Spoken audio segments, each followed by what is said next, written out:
নমস্কার, এসকেআর online YouTube চ্যানেলে তোমাদের প্রত্যেককে স্বাগত। যারা কেপি কনস্টেবলে পরীক্ষা দিয়েছো 21শে ডিসেম্বর, তোমাদের অ্যান্সার কি সফলভাবে পাবলিশ হলো? আশা করি কম বেশি প্রত্যেকেই তোমরা সঠিক উত্তরগুলো মিলিয়ে নিয়েছো।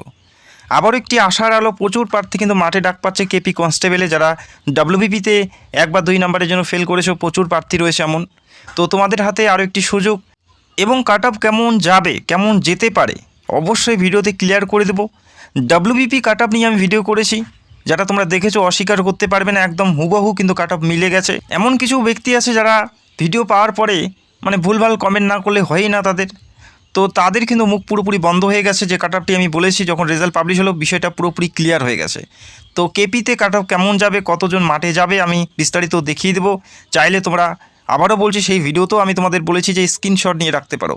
এই ভিডিওতেও বলছি যে কাট অফটা আমি জানাবো, তোমরা স্ক্রিনশট নিয়ে রাখতে পারো, এবং রেজাল্ট কবে দেবে সেটাও ভিডিওতে ক্লিয়ার করে দেবো। ডব্লিউবিপির তুলনায় কেপিতে মাঠে বেশি প্রার্থী ডাক পাবে। কেন ডাক পাবে সেটাও আমি তোমাদের জানিয়ে দিচ্ছি।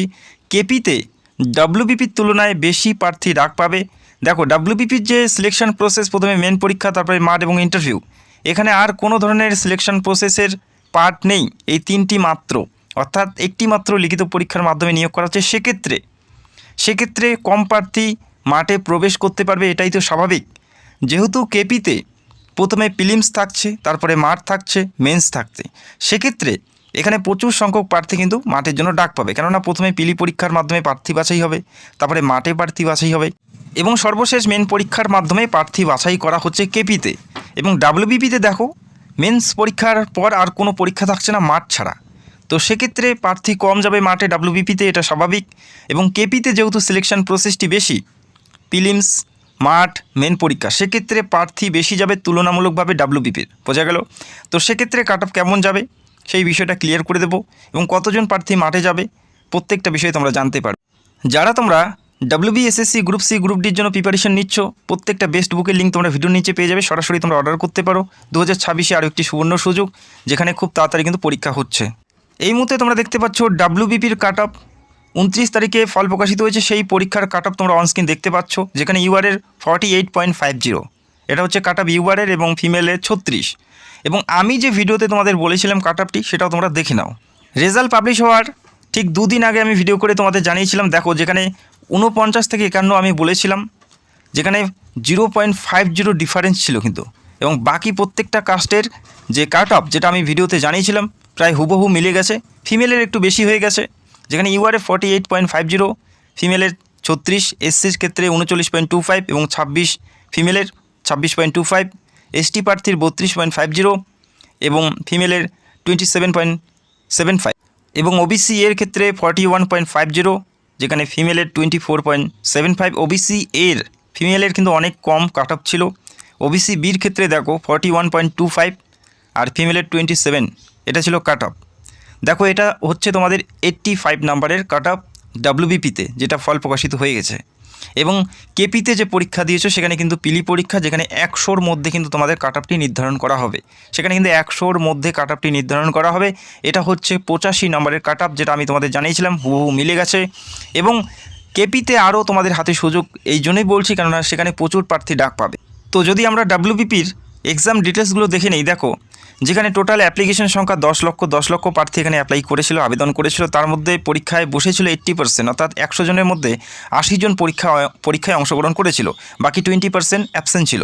এবং কোশ্চেন লেভেল ছিল স্ট্যান্ডার্ড লেভেলের, ইজি বা মডারেট বলা চলবে না, একদম কঠিন প্রশ্ন ছিল ডাব্লিউবিপিতে।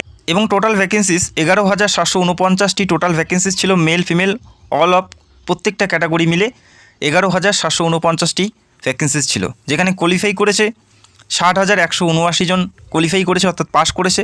ভ্যাকেন্সিসে দেখা যাচ্ছে 5 গুণ প্রার্থী, 5 গুণের একটু বেশি প্রার্থী মাঠের জন্য ডাক পেয়েছে। যেহেতু এটা মেন পরীক্ষার, সেক্ষেত্রে প্রার্থী অনেক কম ডাকা হয়েছে।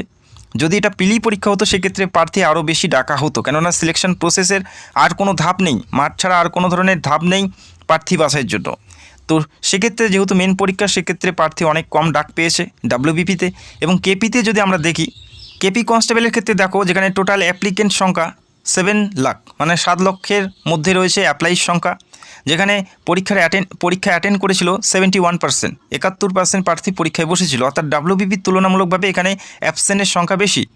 এবং নাম্বার অফ ভ্যাকেন্সিস 3954টি মেল ফিমেল মিলে, যেখানে কোশ্চেন লেভেল ছিল এভারেজ, একদম ইজি বলা যাবে না বা হার্ড বা স্ট্যান্ডার্ড বলা যাবে না, এভারেজ কোশ্চেন ছিল, যেখানে এই বছর এই পরীক্ষায় কোয়ালিফাই করতে পারে 35,000-এর বেশি প্রার্থী মাঠের জন্য ডাক পাবে। ডাব্লিউবিপিতে যদি আমরা লক্ষ্য করি, যেখানে 5 গুণ প্রার্থী মাঠের জন্য ডাক পেয়েছে, ভ্যাকেন্সিসের 5 গুণ প্রার্থী মাঠে ডাক পেয়েছে, তবে এটা যেহেতু পিলি পরীক্ষা সেক্ষেত্রে বেশি প্রার্থী ডাকা হবে। তো ধরে রাখো 8 থেকে 9 গুণ, ভ্যাকেন্সিসের 8 থেকে 9 গুণ প্রার্থী এই পরীক্ষায় অংশগ্রহণ করবে, কেননা প্রথমে পিলি থাকবে, মাঠ থাকবে, মেন থাকবে। সেক্ষেত্রে ডাব্লিউবিপি কনস্টেবলের তুলনায় কেপিতে মাঠে ডাক পাচ্ছে বেশি প্রার্থী তুলনামূলকভাবে। বোঝা গেল কতজন ডাক পাচ্ছে তোমরা বুঝতে পারলে, এবং কাট অফ কেমন যাবে সেটাও আমি তোমাদের জানিয়ে দেবো একটু পরেই। আর ভিডিওতে একটি লাইক করে দেবে এবং চ্যানেলে নতুন হলে চ্যানেলকে সাবস্ক্রাইব করে রাখবে, আর ভিডিওটি অবশ্যই বন্ধুদের মাঝে শেয়ার করে দেবে। যদি আমরা পিছনে ফিরে দেখি একটু, প্রিভিয়াস ইয়ারের কাট অফগুলো 2023-এ যদি আমরা লক্ষ্য করি, দেখো টোটাল ভ্যাকেন্সিস 1410টি, মেল প্রার্থীর ফিমেলের 856টি, যেখানে এই বছরের তুলনামূলকভাবে ফিমেলের ভ্যাকেন্সিস বেশি আছে এবং মেলের ভ্যাকেন্সিস অনেকটাই কম। অল ওভার ভ্যাকেন্সিস কম, যেখানে কোশ্চেন লেভেল ছিল সহজ, ইজি টু এভারেজ কোশ্চেন ছিল। যেখানে কাট অফগুলো তোমরা দেখো, ইউআরের ক্ষেত্রে 64, মেল ফিমেলের 44, ওবিসি এর ক্ষেত্রে 56.75, ফিমেলের 27। তো কাট অফগুলো দেখো হাই লেভেলের কাট অফ কিন্তু গেছে 2023-এ, কেননা কোশ্চেন সোজা ছিল এবং ভ্যাকেন্সিস বেশি ছিল। যেহেতু ভ্যাকেন্সিস অনেক কম এবং কোশ্চেন সোজা ছিল, সেক্ষেত্রে কতটা প্রভাব পড়েছে কাট অফে তোমরা দেখতেই পাচ্ছ। 64, 100-র মধ্যে 64 ছিল ইউআরের কাট অফ মেলদের। বোঝা গেল। তো এই বছরের ক্ষেত্রে আমরা যদি লক্ষ্য করি, 2023-এর তুলনায় কোশ্চেন একটু হার্ড এবং ভ্যাকেন্সিস বেশি আছে, সেক্ষেত্রে কাট অফ অনেকটাই কম যাবে এই বছর এবং প্রচুর প্রার্থী কিন্তু মাঠে ডাক পাত। তো যারা ডাব্লিউবিপিতে ফেল করেছো 1-2 নাম্বারের জন্য, তোমাদের জন্য আরও একটি আশার আলো। কাট অফগুলো কেমন হতে পারে যেটা এক্সপেক্টেড আমি তোমাদের জানিয়ে দিচ্ছি, চাইলে তোমরা স্ক্রিনশট নিয়ে রাখতে পারো। এর থেকে বেশি একটা কম বা বেশি একটা বেশি হবে না। ইউআরের ক্ষেত্রে 49 থেকে 51-এর মধ্যে থাকবে মেল প্রার্থী, ফিমেলের 42 থেকে 44-এর মধ্যেই থাকবে, এর থেকে বেশি কিন্তু হবে না। ওবিসি এর ক্ষেত্রে 42.5 থেকে 45-এর মধ্যে কাট অফ থাকবে মেল প্রার্থী এবং ফিমেলের 38 থেকে 40-এর মধ্যে কাট অফ থাকবে, এর বেশি কিন্তু হবে না।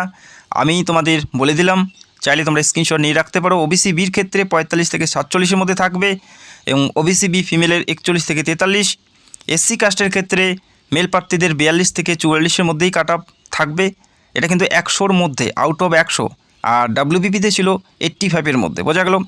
এসসি কাস্টের ফিমেলের থাকবে 37 থেকে 39-এর মধ্যে এবং এসটি প্রার্থী যারা রয়েছে শিডিউল ট্রাইব 38 থেকে 40-এর মধ্যেই কাট অফ ঘোরাঘুরি করবে এবং এসটি প্রার্থী ফিমেলের ক্ষেত্রে 33 থেকে 35-এর মধ্যেই কাট অফ থাকবে। বোঝা গেল।